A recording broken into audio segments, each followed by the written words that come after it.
अस्सलाम वालेकुम, डॉक्टर अरशद महमूद है। तो इस वीडियो के अंदर हम बच्चों की एक कॉमन कंडीशन को डिस्कस करेंगे जिसको हम पुल्ड एल्बो कहते हैं कि क्या है, कैसे होती है, उससे बचाव हमने कैसे करना है। तो अगर हम अडल्ट और बच्चों का कंपैरिजन करें तो उसके अंदर हड्डियों की साख और जोड़ों की साख थोड़ी सी डिफरेंट होती है। बच्चों की बोन्स ग्रोइंग होती हैं, उन्होंने बढ़ना होता है, तो उनके अंदर इलास्टिसिटी का एलिमेंट ज़्यादा होता है। उनके बोन्स इलास्टिक होती हैं, उनके जोड़ इलास्टिक होते हैं, उनके अंदर ज़्यादा मोबिलिटी होती है। अडल्ट्स के अंदर चूँकि बोन्स अपनी इमेज पूरी मेच्योरिटी को अचीव कर चुकी होती हैं, जोड़ भी उनके टाइट होते हैं और उनकी बोन्स के अंदर इलास्टिसिटी का एलिमेंट कम होता है एज़ कम्पेयर टू बच्चों के। तो बच्चों के ऊपर जब भी कोई बहुत ज़्यादा प्रेशर पड़ेगा तो उनके जॉइंट जो है वो सबलेक्सेट मतलब अभी जगह से हिल सकते हैं। तो इसी तरह की एक कंडीशन को हम इस वीडियो के अंदर डिस्कस करेंगे, इसको हम पुल्ड एल्बो कहते हैं। अब अगर हम देखें तो हमारी जो एल्बो है उसका हम जॉइंट के जोड़ जो देखें तो उसके अंदर 3 बोन्स हैं जिनसे मिलके ये जोड़ बनता है। सबसे ऊपर वाली बोन जिसको हम ह्यूमरस कहते हैं, जो हमारी ये वाली बोन होती है ऊपर वाली बोन, और जो नीचे 2 बोन्स होती हैं उनको रेडियस और अल्ना कहते हैं। इन दोनों का जो जोड़ बनता है इसको हम एल्बो जॉइंट कहते हैं। एल्बो जॉइंट पे जो हमारी छोटी बोन है जिसको हम रेडियस कहते हैं, उसका जो ऊपर वाला हिस्सा है उससे गिर्द एक सर्कुलर सा जो है कॉलर होता है, इसको हम एनुलर लिगामेंट कहते हैं। उसके साथ वो इस जोड़ के साथ अटैच होती है। इस कॉलर के साथ ये अपने जोड़ के साथ अटैच है और काम कर रही है। इसमें हमारी आर्म जो है वो मूव कर रहा है। 2 ही मूवमेंट है इस आर्म की जिसको हम फ्लेक्शन और एक्सटेंशन कहते हैं। तो जो बेसिकली रेडियस छोटी बोन है वो एक लिगामेंट जिसको हम एनुलर लिगामेंट या एक बेसिकली समझ लें आप, जिस तरह ये बोन जा रही है उसके सर्कल उसके गिर्द जिस तरह का कॉलर बना हुआ है उसके साथ इस जोड़ से जुड़ी हुई है। तो जब भी इस जोड़ के ऊपर बहुत ज़्यादा सडन प्रेशर पड़ता है तो चांसेस होते हैं कि ये जो बोन है अपने इस सर्कल से बाहर आ सकती है, जिसको हम पुल्ड एल्बो कहते हैं। ये कंडीशन बच्चों में कॉमन है। इससे पहले मैंने बताया था कि बच्चों के अंदर जो है जॉइंट लैक्स होते हैं, लूज़ होते हैं, बोन्स जो है वो इजीली मूवेबल हो सकती हैं।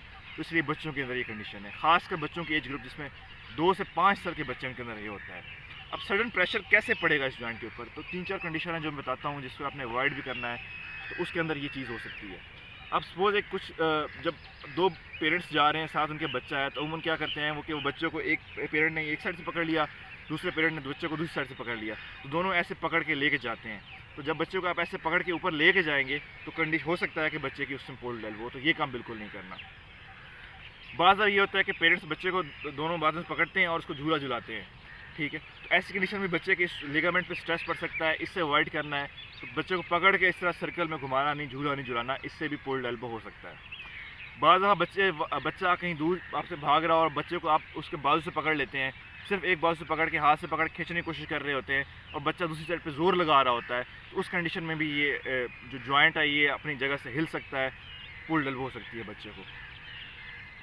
इस तरह बच्चे को बाज़ दफ़ा जो है उठाने के लिए आप उसको ऊपर दोनों हाथ से ऊपर खींच के उठाते हैं, ऐसी कंडीशन के अंदर भी बच्चे को पुल्ड एल्बो हो सकती है। तो जॉइंट अपनी जगह से हिल सकता है। अब पता कैसे चल जाएगा कि आपके बच्चे को पुल्ड एल्बो है, फ्रैक्चर है, या क्या है? तो उसमें क्लिनिकली तो ये है कि बच्चा जो है वो जब भी ऐसा कुछ आपने किया बच्चे के साथ तो बच्चा अपना जॉइंट मूव करना छोड़ देगा, वो इसको मूवमेंट छोड़ देगा, मूवमेंट नहीं करेगा। बच्चे को जोड़ में दर्द महसूस होगा, बच्चा अपने जॉइंट या जो बाजू है उसको एक फिक्स पोजीशन में लेके आ जाएगा। तो इस कंडीशन में ये इलामत बच्चे के अंदर आएंगी। तशख़ीस अगर करनी है तो हम क्लिनिकल देखते हैं बच्चे की जो मूवमेंट जॉइंट की हिस्ट्री इंपॉर्टेंट होती है कि ऐसा इवेंट तो नहीं हुआ जिसमें बच्चे के जॉइंट के ऊपर कुछ स्ट्रेस पड़ी हो, और फिर अगर हमें सस्पिशन हो तो हम एक्सरे करवा लेते हैं, हम देख लेते हैं कि अंडरलाइंग फ्रैक्चर या ऐसी कोई चीज़ तो नहीं है। ट्रीटमेंट बड़ा सादा सा है, उसकी जॉइंट की मूवमेंट है, अपने डॉक्टर के पास आप ले जाएँ, पीडियाट्रिशियन के पास ले जाएँ, तो वो एक ख़ास मैनूवर करके इस जॉइंट को वापस अपनी जगह पर लेके आ जाएगा। इसमें वापसी भी हो सकती है, बच्चों में बार बार ये मसला भी हो सकता है। तो ये उम्र 2 से 5 साल के अंदर होता है, 2 से 5 साल के बाद ये कंडीशन नहीं देखी जाती।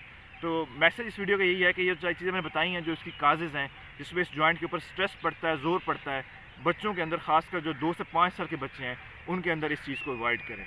Thank you.